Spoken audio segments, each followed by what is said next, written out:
Ndugu zangu wapendwa, masomo ya leo, somo la kwanza kutoka katika kitabu cha Hesabu, la pili kutoka katika Matendo ya Mitume, pamoja na Injili kutoka kwa Mathayo, yote yanaonyesha lile wazo kuu la huduma, kutumikia, ambalo ndio jukumu la shemasi au mashemasi katika kanisa. Ndugu zangu wapendwa, na ninyi mashemasi watarajiwa, leo kanisa limekusanyika hapa kwa moyo wa shukrani tunapoadhimisha sakramenti ya daraja takatifu ya ushemasi wa mpito kwa vijana wetu 12. Ushemasi wa mpito, kuna ushemasi wa kudumu na ushemasi wa mpito.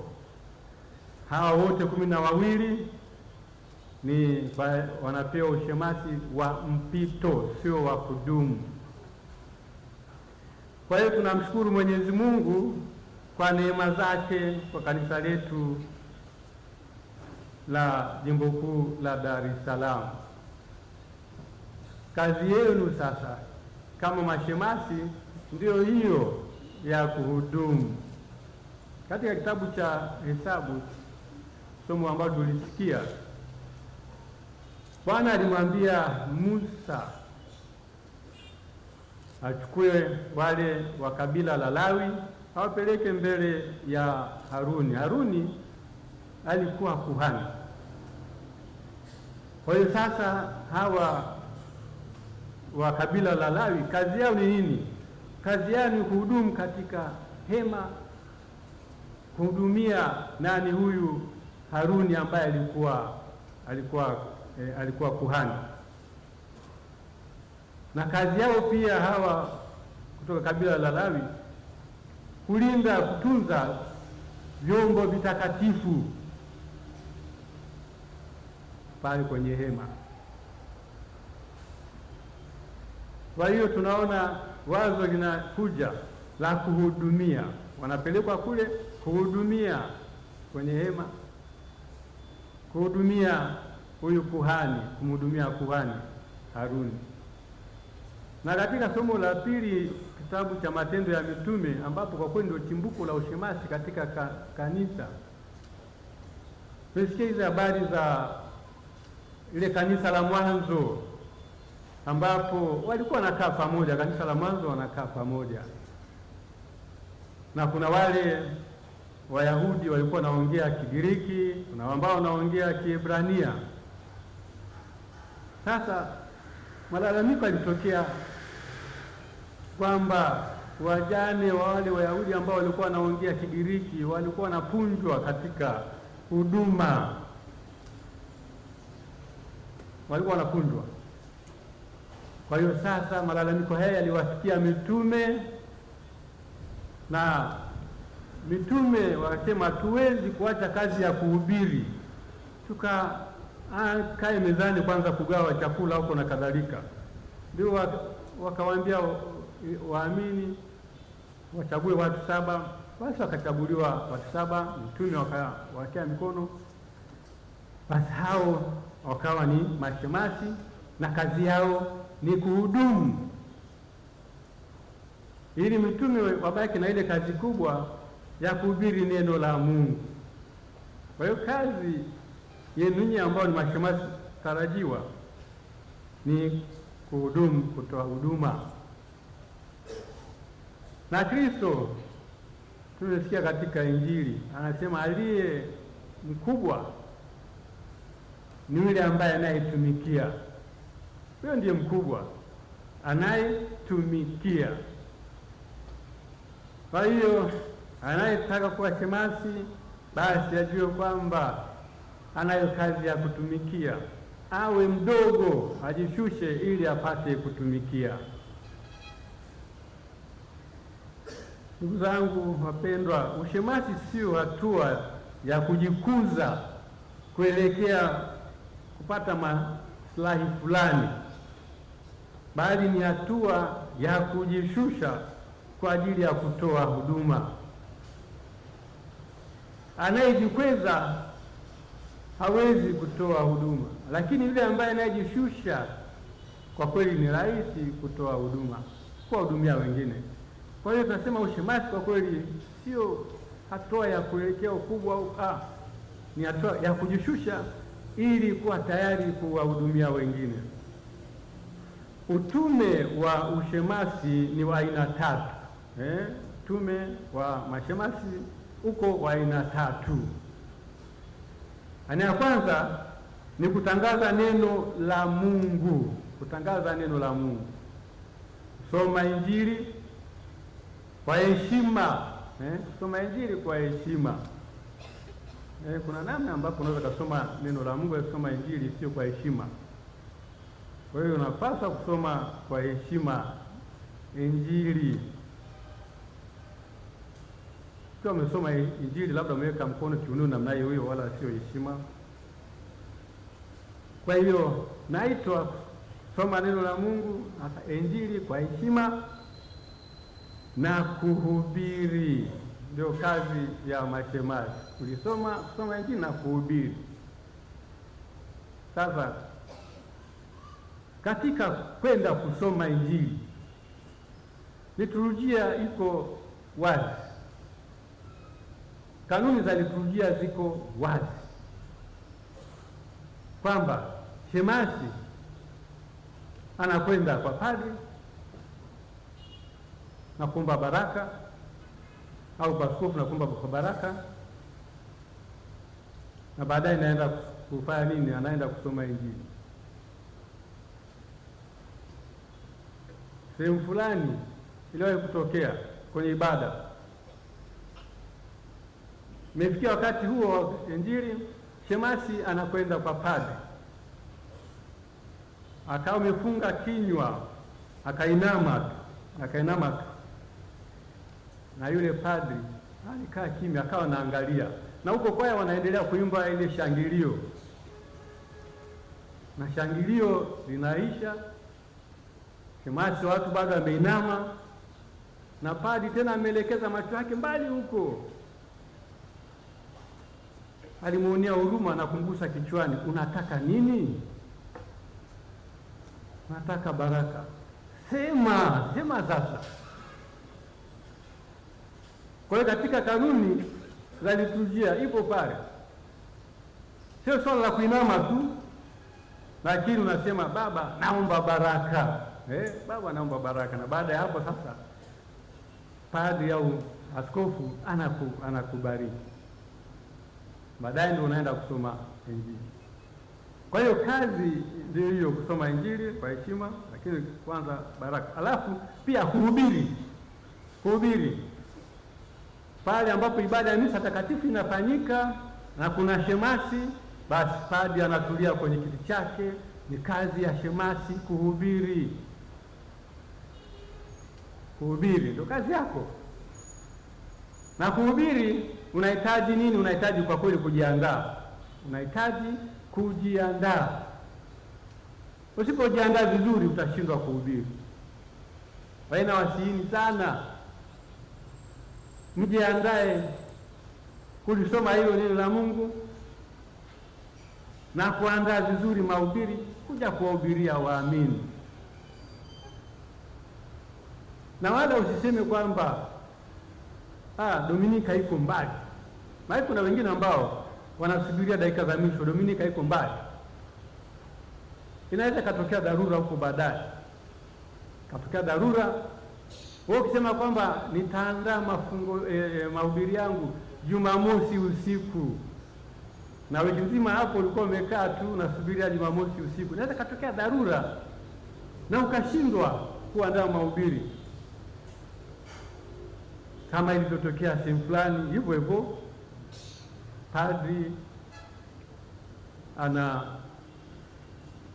anaandaa, yaani kuna Jumapili inakuja, kwa hiyo kuna mazoea hayo ya kusubiria dakika za mwisho. Sasa ile siku ya mwisho dharura zikatokea, kwa hiyo kupata muda wa kuandaa. Dominika inakuja, anasema mambo atajipa tu wakati masomo yanaanza yanasomwa. Somo la kwanza likasomwa, hakuna kitu alichoona kwamba kitakachomsaidia kuhubiri. La pili hivyo hivyo, hakuna. Akasema nitakapoenda kusoma Injili nitapata wazo pale. Akaenda kusoma Injili, hakuona aseme nini pale. Kwa hiyo ilibidi abuni mbinu ya kuchomoka pale, kwa sababu hali sasa kwake ni mbaya, hahubiri nini. Kwenye kanisa hilo kuna ile tunaita mezzanine. Mezzanine ni ile kwa nyuma kule, kuna ile sehemu ya darini wanakaa watu kule, na hasa mara nyingi watoto ndio wanakaa kule, ndio wanakaa huko. Kwa hiyo baada ya kuwa hamna cha kuhubiri, aliangalia kule ni watu, kuna watoto, na watoto wakati mwingine kuna mtoto anaweza katembea hapa na pale hivyo hivyo na nini. Akasema kwa ukali kabisa, nyie watoto huko darini acheni kucheza. Anasema nafoka kabisa. Na baadaye akarudi kwenye kiti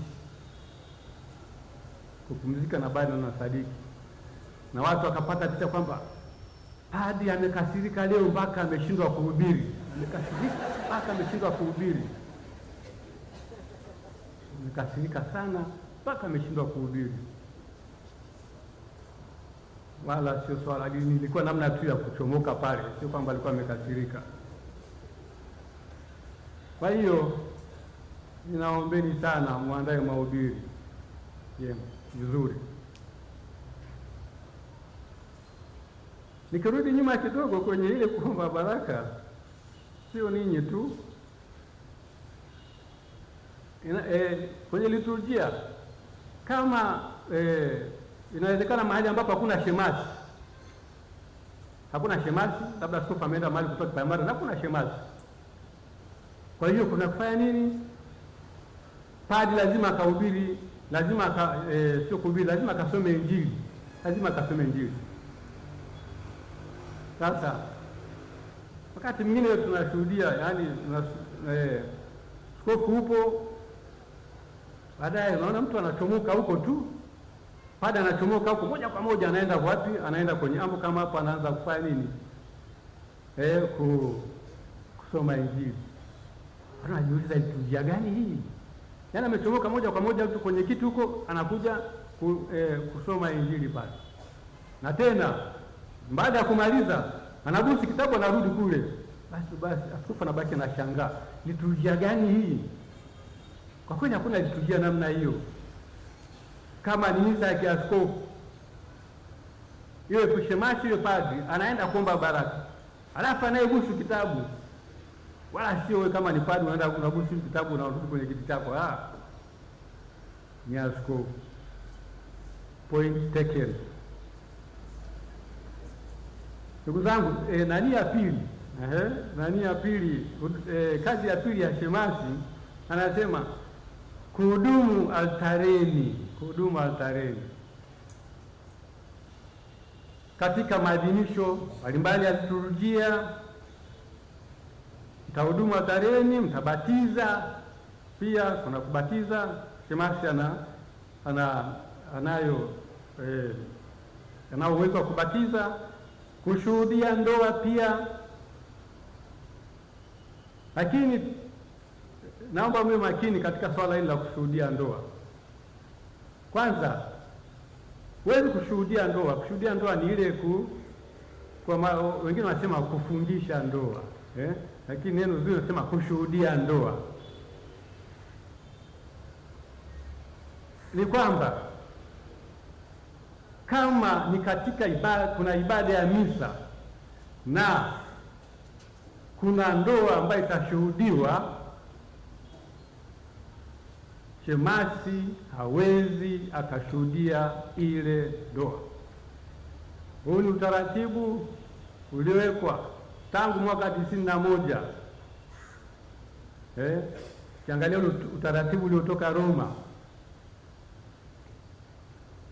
Ordo Celebrant Matrimonium mwaka 91 ulidai hivyo kwamba shemasi hataweza kushuhudia ndoa kwenye ibada ya misa. Unayo haki ya kushuhudia ndoa, lakini unaweza ukafanya hivyo nje ya ibada ya misa, nje ya ibada ya misa. Kumbe kuna uwezekano pia ndoa ikashuhudiwa au ikafungwa nje ya ibada ya misa. Sasa kama ni nje ya ibada ya misa, safi kabisa, washemasi mnafanya kazi hiyo. Lakini kama ni ndani ya ibada ya misa, kazi ya nani? Ni kazi ya padri. Wewe shemasi utahubiri. Kwa hiyo naomba muwe makini katika hilo. Muwe makini katika hilo. Halafu pia katika kushuhudia ndoa lazima upate kibali kutoka kwa paroko. Huwezi kushuhudia ndoa tu mpaka upate kibali kutoka kwa paroko. Hata paroko msaidizi hawezi kujiamkia kufunga ndoa, kufungisha ndoa au kushuhudia ndoa. Hawezi kutaka kufungisha ndoa mpaka apate nini? Apate kibali kwa paroko. Paroko atamwambia kwamba kuna ndoa Jumamosi ijayo. Paroko msaidizi, kazi yako wewe. Au kama ni hataki usumbufu sana, basi atamwambia tangu mwanzo kabisa alipopangwa kwenye ile parokia kwamba nakuruhusu kipindi ambacho upo hapa kama paroko msaidizi, basi taweza kushuhudia ndoa. Kwa hiyo shemasi au padri hawezi ambaye si paroko, huwezi kujiamkia na kushuhudia ndoa. Kwa hiyo lazima hiyo kufahamu. Pia kama mashemasi mtapeleka komunyo pamba kwa wagonjwa, mtazika watu, pia ndio kazi yenu kama washemasi. Kwa hiyo kuna sema hiyo ndio huduma za kiliturujia. Na ya tatu, kazi ya tatu ni kutoa huduma ya matendo ya huruma. Kutoa huduma ya matendo ya huruma, ambapo ile chanzo cha ushemasi katika kanisa ilikuwa hicho. Kwa hiyo kazi yenu ninyi washemasi, japo mko mpito. Kwa hiyo ile mizi yako ambayo utakaa pale, hakikisha unafanyia kazi hasa kitu hiki. Fanyia kazi kabisa. Yaani kwa tafuta wahitaji, utakuwa katika parokia fulani, umepanga katika parokia fulani. Kazi yako nenda huko, utafuta wahitaji, maskini, wagonjwa, watu wanaoteseka, watu waliosahaulika. Na ufanye nini? Wahudumie. Wahudumie. Ndio kazi yenu nyinyi ambao mnasubiria kuwa mashemasi. Chimbuko la ushemasi katika kanisa ni kutoa huduma. Kwa hiyo pale ambapo utakapopangwa baada ya kuwa shemasi, ujue kazi hiyo ni kubwa sana, utume huo ni mkubwa kabisa. Na huku unaenda kuwatembelea hao watu, basi kuna kuwafariji ndio, lakini pia wengine wanafarijika kama wamepata huduma fulani. Uzuri mmoja katika parokia zetu huko Dar es Salaam, waamini ni wakarimu sana. Waamini ni wakarimu katika maana kwamba kila Jumapili kuna matoleo yanayotolewa kule. Sukari, unga, nini, sabuni, na vitu vya namna hiyo. Kila Dominika. Sasa hivi na parokia ina nini? Parokia ina store. Sasa kwa hiyo unakuta kila Jumapili watu wanaleta. Sasa kwa kweli si busara kwa mapadri katika store ya parokia ukute kwamba kuna nini, kuna mlima wa hivi vitu, unga, sijui viroba 40 viko pale kwenye store ya parokia. Viroba hivi, kwani mapadri mnaweza kula viroba vya 50 vya nani kweli vya unga mkatengeneza ugali? Au sukari ipo pale nyingi tu kwenye shefu huko, imepangwa huko. Tena mbaya zaidi ukute tena na mapadri wengine tena hata sukari labda atumii, mameka tu wamelundika pale. Sasa takapokuwa shemasi kila namna hiyo, mwambie wa paroko, mimi naenda kutembelea nini? Naenda kutembelea wagonjwa huko, ndio kazi yangu kama shemasi. Kwa hiyo naomba nichukue kitu hapo unachukua chochote pale, kama ni unga, kama ni sukari, kama si mchele, unachukua unakwenda kwa watu. Ndio kazi yenu mashemasi, kuwatafuta maskini waliko huko, wahitaji waliko huko na kuwahudumia. Kwa hiyo kuna hiyo kuwatafuta huko, na zipo hizi jumuiya ndogo ndogo. Kwa hiyo unaweza kaamua kwamba wiki fulani naenda katika jumuiya fulani kwenda kuwatafuta hao wahitaji, hata ile kuwapata tu na kujua orodha yako tayari, orodha yao tayari jambo jema ambalo tutakuwa umelifanya. Kwa hiyo utajulikana katika jumuiya fulani kuna wahitaji hawa kadhaa. Sasa hitaji padi kwenda kuhangaika huko wakati shemasi hupo, ambayo ni kazi yako huko, kwenda kutafuta wahitaji huko. Kwa hiyo nawaombeni sana mjitahidi katika hilo, kuwahudumia waliosahaulika, kuwatendea, kuwapatia huduma kadiri inavyowezekana.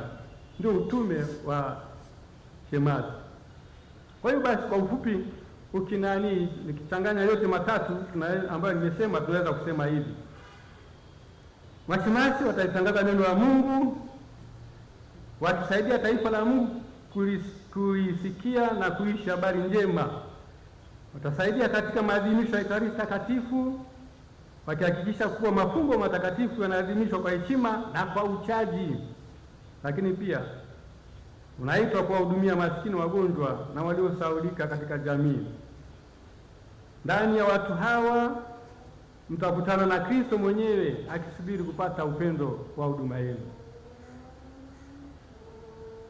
Mashemasi wa kwanza walichaguliwa kuwasaidia mitume ili mitume wawe huru zaidi katika kulihubiri neno.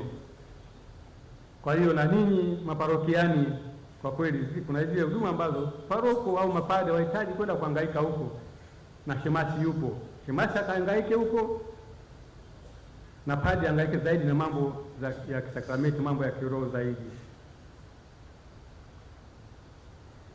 Kwa namna hiyo basi, mtawasaidia mapadi na maaskofu kuleta uwepo wa kanisa katika mitaa yetu, hospitalini, majumbani na sehemu nyingine za kazi.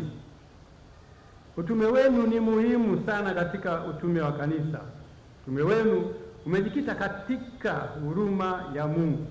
Mmechaguliwa sio kwa sababu mko wakamilifu, bali kwa sababu Mungu katika huruma yake amewaita, kama alivyofanya kwa mashemasi wa kwanza. Hivyo basi muwe vyombo vya neema yake. Wapendwa wa mashemasi watarajiwa, wakati wa ibada, sema hivi punde, itafika wakati mtajilaza chini mbele ya altare. Itafika wakati mtapiga magoti. Itafika wakati mtawekewa mikono na Roho Mtakatifu atawashukia. Baadaye mtanyanyuka, na mashemasi pia mtavalishwa mavazi yenu, stola na dalmatika, ambazo ni alama za huduma. Naomba basi mwende kuhudumia kwa furaha na kuitangaza Injili bila ya kuhesabu gharama. Mwenyezi Mungu awabariki na kanisa liweze lipate kuimarishwa kwa huduma yenu mtakayoenda kutoa. Mahubiri mengine tutayasikia ya mama kanisa, tutayasikia hivi punde. Tumsifu Yesu Kristo.